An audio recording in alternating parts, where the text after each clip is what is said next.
दोस्तों, the Shyam show में आपका स्वागत है।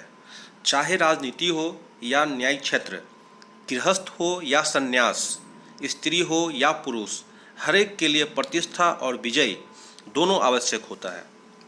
चाणक्य एक ऐसे नक्षत्र हैं जो कल, आज और भविष्य में भी अपना महत्व रखते हैं।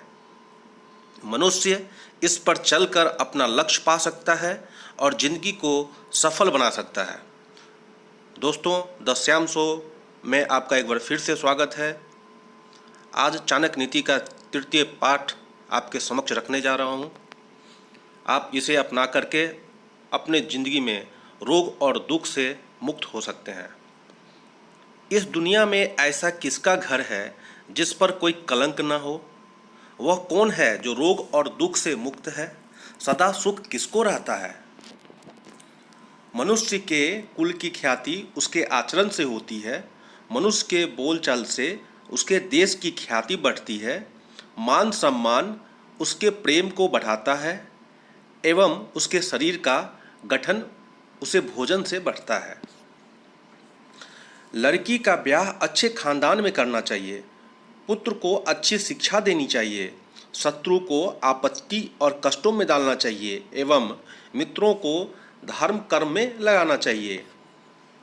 एक दुर्जन और एक सर्प में यही अंतर है कि सांप तभी डंक मारेगा जब उसकी जान को खतरा है, लेकिन दुर्जन पग पग पर हानि पहुंचाने की कोशिश करेगा। राजा लोग अपने आसपास अच्छे कुल के लोगों को इसलिए रखते हैं क्योंकि ऐसे लोग न आरंभ में, न बीच में और न ही अंत में साथ छोड़कर जाते हैं।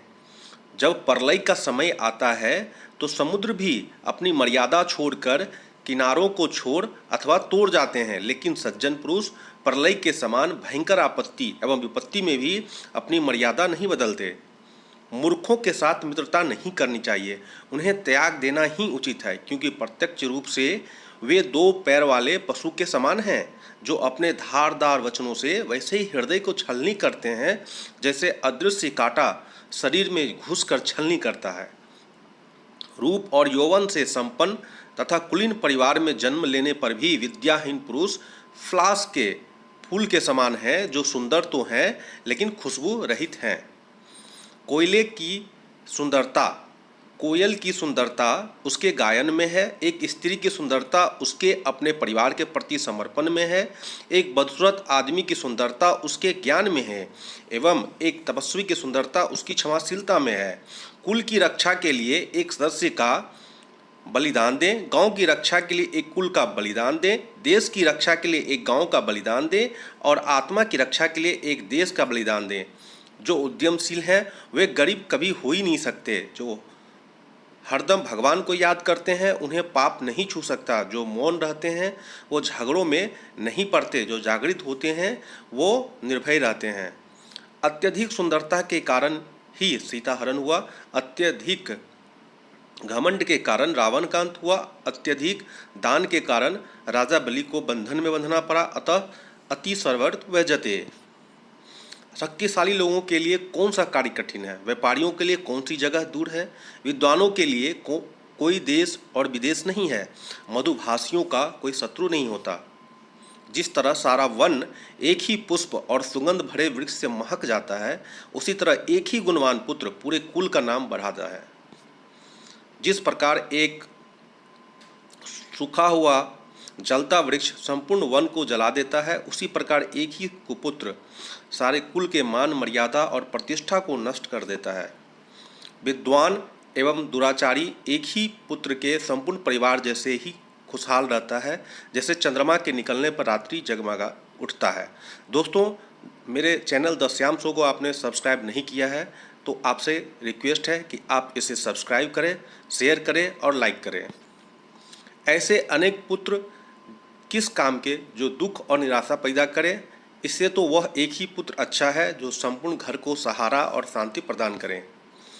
5 साल तक पुत्र को लार और प्यार से पालना चाहिए। 10 साल तक उसे छड़ी की मार से डराएं, लेकिन जब वो 16 साल का हो जाए तो उससे मित्र के समान व्यवहार करना चाहिए। वह व्यक्ति सुरक्षित रह सकता है जो निम्नलिखित परिस्थितियों में उत्पन्न होने पर भी भाग जाए। भयावह आपदा, विदेशी आक्रमण, भयंकर अकाल, दुष्व्यक्तियों का संग। जो व्यक्ति निम्नलिखित बातें अर्जित नहीं करता वो बार बार जन्म लेकर मरता है।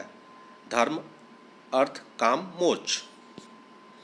धन की देवी लक्ष्मी स्वयं वहाँ चली आती है जहाँ मूर्खों का सम्मान नहीं होता, अनाज का अच्छे से भंडारण किया जाता, पति पत्नी आपस में लड़ाई बखेरा नहीं होता है।